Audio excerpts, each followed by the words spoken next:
कौन सा तुम्हारा भारत, तुम्हारा तो वजूद नहीं था जब हम अंग्रेज से लड़ने के लिए जब हमारी शुरुआत हुई थी। तुम्हारा तो वजूद नहीं था, तुम्हारे 3 पुश्तों का वजूद नहीं था। पहले खून किसने बहाया था? यही कलिमा पढ़ने वाले ने बहाया था, यही कुरान करीम के पढ़ने वाले ने बहाया था। उन्होंने क्या कहा? हमारा भारत, हमारे भारत में तुम्हारे कल्चर को नाफिज नहीं होने देंगे।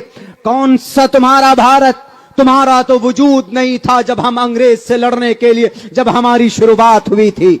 सबसे पहले लड़ाई किसने की?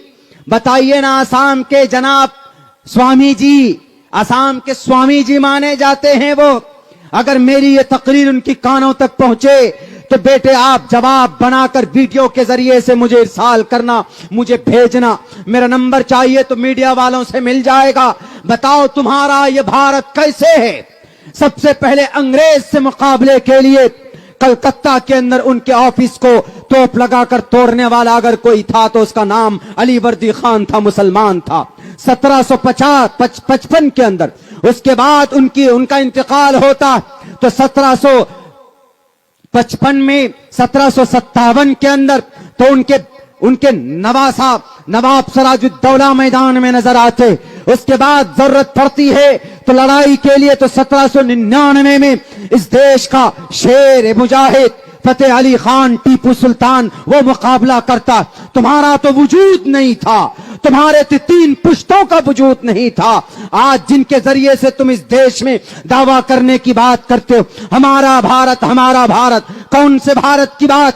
65,000 मुसलमानों के फ्रीडम फाइटर, 65,000 स्वतंत्र सेनानी, इंडिया गेट में नाम हमारे लिखे हुए हैं, हमारे इन टोपी और दाढ़ी वालों के नाम लिखे हुए हैं। 1799 में आखिरी बॉडी पर खड़े होकर जनरल हॉर्स ने कहा था टीपू सुल्तान के, आज से ये देश हमारा। सबसे पहले खून किसने बहाया था? यही कलिमा पढ़ने वाले ने बहाया था, यही कुरान करीम के पढ़ने वाले ने बहाया था। जिस दिन टीपू सुल्तान की शहादत हुई उस दिन भी 2 पारा कुरान करीम की तिलावत करके मैदान कारजार में वो मुजाहिद आजम गया था। ये कुरान से पावर और ताकत मिलती है। अंग्रेज अगर लड़े हैं, किसी जमात से डरे हैं तो जो आप देख लो तारीख पानीपत की, वहां के एक बड़े वो गूंगे और बहरे मिर्जा गुलाम अहमद कादियानी को कहता है, इन मुसलमानों को एनर्जी कहां से मिलती है, ताकत कहां से मिलती है? हर दूसरे दिन तलवार लेकर मेरे सामने में खड़े हो जाते। जरा बताओ तो सही।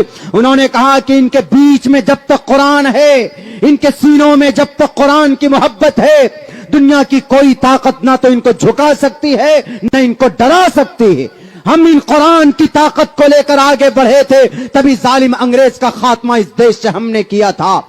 याद करो उस वक्त को जब 1806 के अंदर 1831 में पानीपत और मालाबार और जनाब ये बालाकोट की पहाड़ियों में इस्माइल शहीद रहमतुल्लाहि अलैह, सैयद अहमद बरेलवी शहीद रहमतुल्लाहि अलैह, ये जब गए थे अपने 51 लोगों को साथ लेकर शहीद हो गए, दफन हो गए। कहां था उस वक्त तुम्हारा आरएसएस? कहां था उस वक्त तुम्हारा बजरंग दल? कहां था उस वक्त तुम्हारा हिंदू महासभा? तुम तो पैदा भी नहीं हुए थे, उस वक्त तुम्हारा वजूद नहीं था। आज इस देश में डिक्टेटरशिप के जरिए से दावा करते हो कि ये देश मेरा है।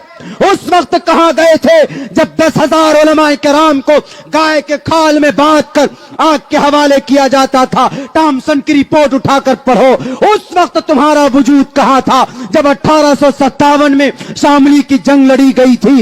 इन्हीं कुरान करीम के पढ़ाने वाले मौलाना कासिम नानोतवी के कनपट्टी पर गोली लगी थी। उस वक्त तुम्हारे दादा भी नहीं थे, उनका बीज भी नहीं डला था, उस वक्त उनका वजूद तक नहीं था। 1857 की जंग जिनके कमांडर बने थे बहादुर शाह जफर, इस पादाश में मौलाना रशीद अहमद गंगोही जेल भेजे गए, मौलाना हुसैन अहमद मदनी जेल भेजे गए, मौलाना जनाब जाफर थानेसरी, हाफिज जामिन शहीद।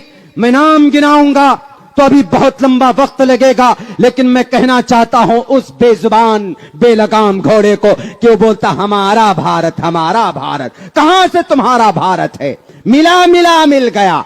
कब पैदा हुए? तुम्हारा डेट ऑफ बर्थ क्या है?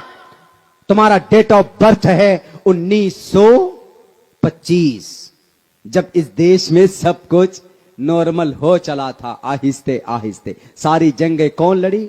तहरीक रेशमी रुमाल तुम्हारे दादा ने चलाया। जामिया मिलिया यूनिवर्सिटी 1919 में 1929 में तुम्हारे दादा परदादा ने उसके बुनियाद रखे। पूरे भारत के अंदर टॉप 10 यूनिवर्सिटी में नाम आया किसका? जामिया मिलिया यूनिवर्सिटी का। बताइए, सब कुछ तो हमारा, और फिर क्या बोलते? हमारा भारत, हमारा भारत।